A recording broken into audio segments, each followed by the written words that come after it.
Good morning to you, Paul. It's good to be back. It is. I enjoyed that. Thank you, man, and welcome back to another episode of Andertons TV. It's a glorious day in Guildford. England in the summer is a wonderful place to be. Hope the weather's good where you are, unless you're in the southern hemisphere, in which case it's probably the middle of winter for you. Spider 5. As you guys know, Paul and I did a video nearly 2 years ago, I think, of these, wasn't it? Yeah, 18 months ago. Yeah, it would be quite a long time ago, Yamaha HQ, Yes. plugged into a little 60 and did some demos. Yeah, we did one here as well. Yes. Yeah, we did with Rob as well. And, you know, look, Spider 5, it's a divisive line of guitar amplifiers. I think mixed opinions on how good they've sounded over the last 20 years, you say, since the original Spider one. Yeah, 20 years older. Some of the insane metal sounds have become a bit of a meme. But Spider 5 is packed full of features, probably the most fully featured of all the sort of, you know, modelling amplifiers that are, or certainly the lower price modelling amplifiers on the market. And it's had an upgrade, a Mark II upgrade. So it has. Do you want to just tell us about some of the main things that are different now on Spider 5? Yeah, so what we did originally when we brought out the Spider 5 was we went kind of full range, you know, like obviously with the Helix and Power Cab and all that kind of things and that sort of FRFR type thing. We introduced that into the Spider range as well. So in each of these amps, you actually have a little tweeter there as well. So that provides all of the high end that a guitar amplifier can't normally produce. That means you can plug acoustic guitar into there, you can plug backing tracks into there, you can use it as a giant sort of computer speaker, you can do all these fantastic things. But what we've done with Spider 5 Mark II is we've actually given you now the option of switching that tweeter off in order to provide a more sort of amp in the room type thing. Again, something that kind of probably came from Power Cab. So that means now instead of having the more produced sound where you actually have an amplifier like this replicating or modelling the sound of a 412, you're really now getting the sound of this amp in its own sort of cabinet there. A lot of that came from, if anybody's familiar with 65 amps, we have Dan Boole there who's been working quite a lot with Line 6 recently. Yeah. And he listened to Spider 5 and he liked the sound of it, but when he was listening to some of the models, he just thought, okay, there's just a way of changing those slightly so they're maybe not as authentic to the way the original modelling was, the model that Line 6 modelled, if you know what I mean. Yeah. But actually thought, you know, if we can change the compression there, we can just change the way a few things work and actually just make it sound a bit more like the real amplifier as you sit and play in front of it. Yeah. So that's it. So that's really where Spider 5 Mark II has come from.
Obviously, we've attracted a whole lot of artists as well. Yeah, I noticed once you get round to sort of like Bank 22, so you get to be. But there's not just these artists on the front here, which I'll do a close up of in a second, but a bucket load of artists that have done presets for these. Absolutely, yeah. I mean, we've got Josh Smith in there, we've got Oz Noy in there, we've got Vernon Reid in there doing these. They've all done some amazing sounding stuff, some wacky sounding stuff as well.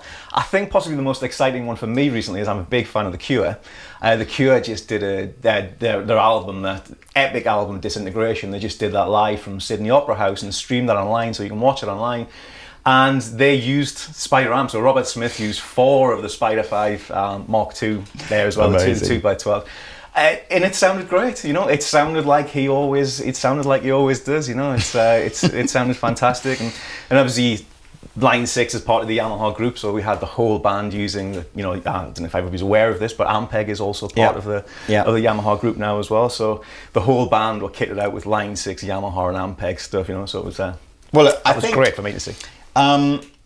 we'll dive straight in now to you just going through some of the new presets, and then we'll revisit at the end of that some of the features that you know are essentially on the Mark I Spider 5 and therefore are also on Mark II Spider 5. The good news, by the way, for anybody who is a Mark I Spider 5 owner, is that the software is a free update from Line 6. Yes. So just dive onto the Line 6 website. We'll put a link in the description below, and you can go and make your Mark I Spider 5 into a Mark II. Absolutely, yeah. Presumably, if you've got presets that you've saved on your Mark I, you'll need to save those somewhere, will you? Or? Yes, and you can save them to anywhere, really. You could save them to a Mac or PC, you could save them to your phone. Presumably they'll all get written over when you do the update, yes. right? Okay, yeah. Anyway.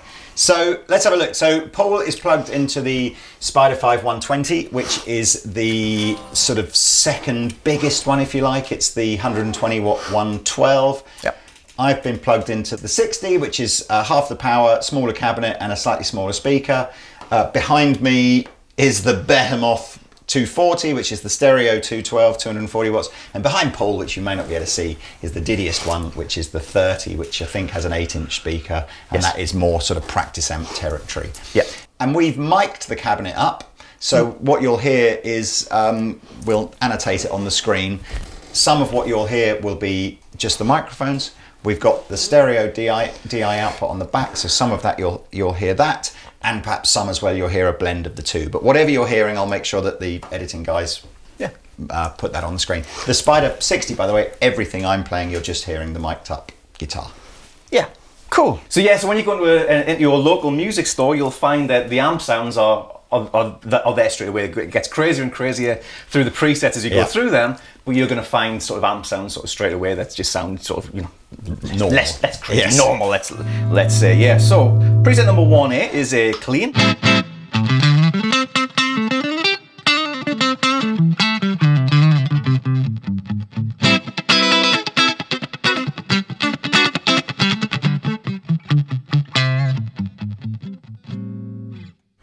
Yeah. Sounds like a clean amp. Yeah. Is that your crunch sound?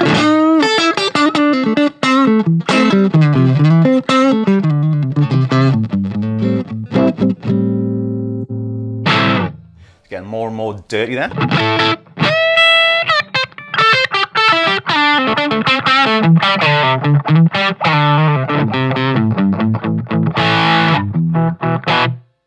Kind of dry, a little bit of reverb on there. If you've got the foot controller, or we could do this on the amp as well. So the amp's quite really well, nicely laid out. You've got the amp controls there. Hang on a second, Paul. We have GoPro cam here, which I just need to make sure is in video mode. It is. So I know this is a... you have all the gadgets here, don't you? I know that this is actually quite an easy amp to navigate yourself around. So what were you going to do? You just wanted to add a little bit of reverb. All I was going to do, was just, basically just show you which way the effects are. So all of these controls here are instantly editing the normal amp sounds that you would get. So that's the amp button there. If I press the effects, these controls now control all of those effects. So you're really, really quick into there, editing any sort of delay, reverb, anything you want. And I was just going to switch them because we've got the FPV3 connected here.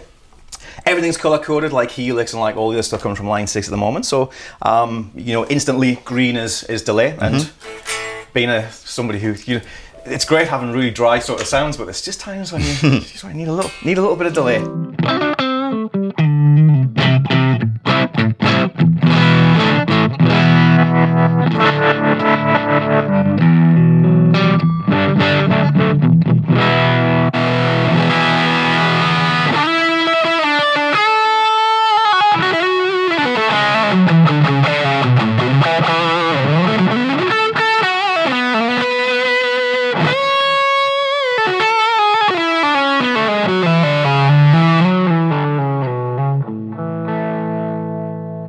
So that's basically the first band. That's your sort of your go-to, I guess, sort of sounds that you'd need. Your clean, your your crunch, a little bit of dirt there, and then your full-on sort of Soldano-y type high gain sound, which I particularly like. Then we start to add some of the effects on there as well. So you've got your clean sounds there, or you clean with a bit of chorus.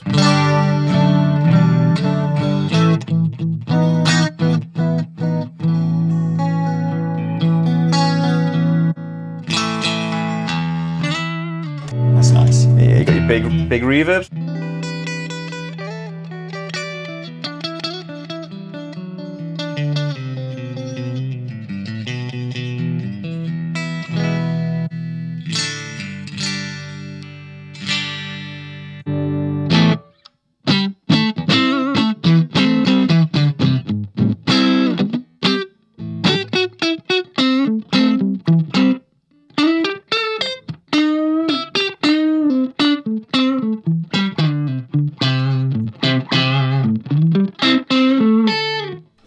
Yeah, it just sounds. It's just a bit less produced than the original version of Spider, which at the time, I mean, that's some people still want that sound. They still want that produced kind of thing, and obviously for recording and everything, it's great to have the sound of a 4x12. But sometimes when you sit in front of the amp, you just want to hear the actual sound of a.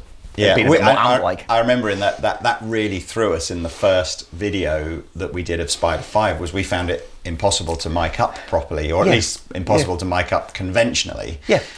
Because you had some of the sound coming out the tweeter and some from the woofer, and it was difficult to get a blend. It sounded fine in the room, but almost wherever you put the mic, you couldn't capture it. Yeah, properly, I guess that's kind of the problem with that full range flat response thing. It's like I mean, for me as a demo guy making the videos as well, it's like how do you recreate this? Because it's like somebody doing a demo of a PA, like a PA system, by actually putting a microphone on a big PA thing and saying, look how great this sounds. It's impossible to replicate with a sort of microphone coming through a laptop.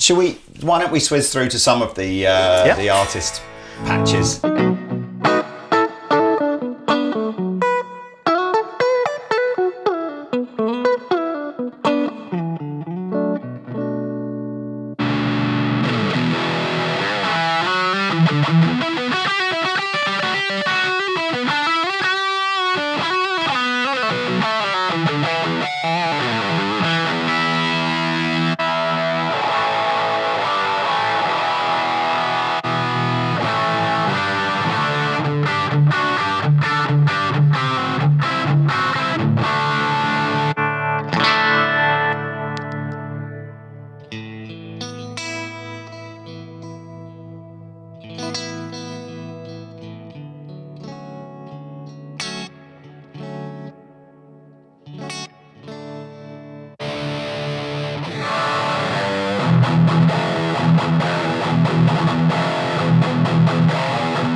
Nice. That's cool. Yeah.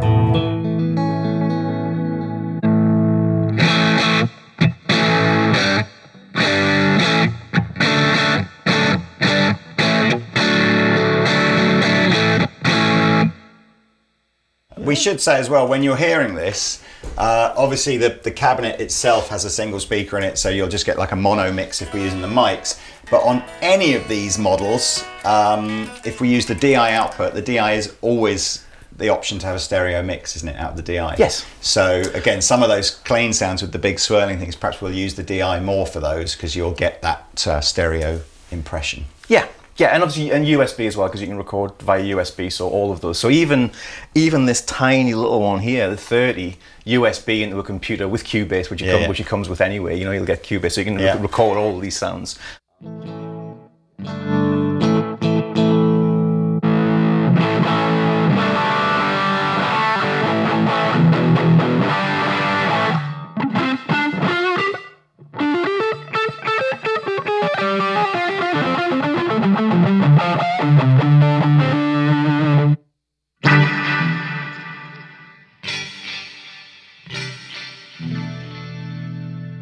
It's a really eclectic mix of artists, isn't it? Absolutely, yeah.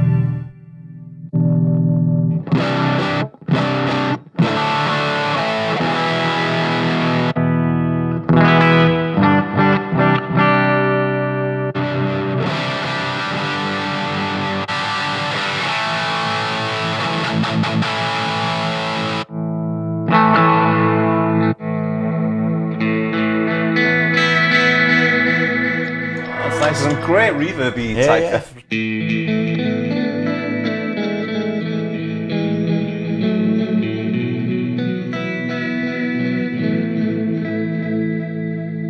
Yeah, I mean, I think those kind of things where you can really start to add the effect on, we were talking before about, 20 years of this amp, and I wish when I was starting off that I'd been able to get something like this, because it's a great way of learning about different effects, learning learning what a flanger sounds like, and learning what different overdrives sound like, and getting your head around all of those things as a beginner. And it's a great way of being creative. You might be feeling like you've got very little inspiration that day, you put a sound on like that, and all there's so much stuff going on, it can take you playing in completely different directions as well, I think. Why isn't your amp plugged in?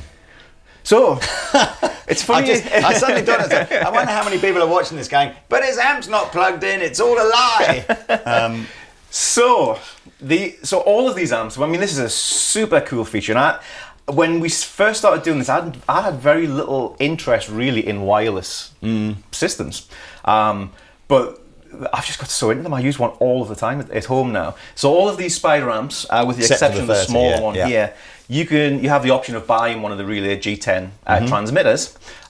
So it's already wireless ready. You don't have to buy a separate system. And I think on the Andertons website, I think you had these for about £79. I think they've always been somewhere around about the £80. Yeah. So you plug this in, it charges. It actually you connect it into there. It'll charge like in there. Plug it and stick in the guitar and you're ready to go. And I think there's a cool feature, even if you forget you've left the thing in like that and you put the guitar on the stand, if it stays still for a couple of minutes, it powers itself down, doesn't it? So it's like it doesn't just unnecessarily lose all the battery life. Absolutely. It's a cool feature. Well, look, let's just now, I think we'll finish off by just having a quick recap of the features. Bear in mind, of course, all these features were on Mark I Spider 5, so it's really just the way the processor has been reprogrammed, if you like, to give you different sounds. That's the big difference between the two. I think one of my observations on the presets on these amplifiers, and certainly when I was tweaking around to get that crunch sound that I used at the beginning here, it often feels to me like on these types of amplifiers that, whether it's artists or Line 6 developers or whatever, will create presets that they like the sound of on one of the models. Maybe they've got the 212 or maybe they've got the 112 or whatever, and then those presets are just become part of, they're the same preset regardless of whether you've got the smallest amplifier or the biggest amplifier. So I do think that what everyone should do with these kind of amplifiers is not assume that the preset was designed on your amplifier. So if it feels like you need a bit more bass end or it feels like you need a bit more treble or whatever, don't just go in and do it, adjust it. It's like, I don't think the presets are supposed to be prescriptive, like you must use this sound. No, absolutely not. Well, that would be impossible because there's different guitars, there's different people's hands, there's different people's playing style. And a lot of what can be a traditional problem with presets is that somebody will kind of plug in and somebody will design the preset with a particular chord sequence in mind and a particular tempo, and people go into a store and they try and play a completely different tempo and a completely different style and go, this sounds terrible. And it's like, if you play the right part for that preset, it sounds good. No, sure. So yeah, you've got to edit the sounds. But we've talked about wireless ready. You can, if you have a tablet or a mobile phone, you can jump onto the App Store. I think it's Android or iOS now, isn't it? It is, yeah. And you can download a super handy editor. So much more visually intuitive, I suppose, if you like, rather than using the panels here. So you can sit with your phone on your lap and you can just dial up different sounds. You can run play all your music through the amplifier as well if you want to. Yeah. That's all free. You've got a looper and drum tracks built into this. Yes. So 60 seconds of loop time, and there's 19 different drum tracks on there as well. So again, it goes back to what I was saying. It's just a super creative amp for just sitting and having fun. I haven't really had much time with this one. I literally got one on Monday, and I was just preparing some different things to bring down here and just familiarising myself with it. And I actually got lost for about an hour. I think just with the looper, just playing and just enjoying it. The drum track is kind of cool in the sense that you don't really need the foot switch or anything like that to work it. You can just choose, as Paul said, one of 19 different drum tracks and just press play on here and off you go and jam around. If you want to use the looper, it's, as anyone will know with loopers, it's quite difficult to do unless you can do it from your foot. So that's where you would need to buy one of the foot switches, the optional extra foot switches. There are several foot switches that will work with the Spider range, but you do need the top of the range one, the FBV3, to get the looper to work. So I mean, you can actually get it to work from the button on the front as well, but like you say, it's in I mean, you've got to be able to. If you've got a good friend or a spouse who's got a good sense of rhythm. Yeah, absolutely. Yeah. That would work. And then I think the last thing to say was, again, it does come with a free copy of Cubase LE. Yep. And via the USB output on any of these amplifiers, you can record your guitar straight into it. So it's a lot of stuff. That becomes really everything. Most of the stuff you need, if you've got a laptop, you can plug this in. So this is the interface. There's no need for an interface. This is the interface. It's all the guitar sounds. It's all those things.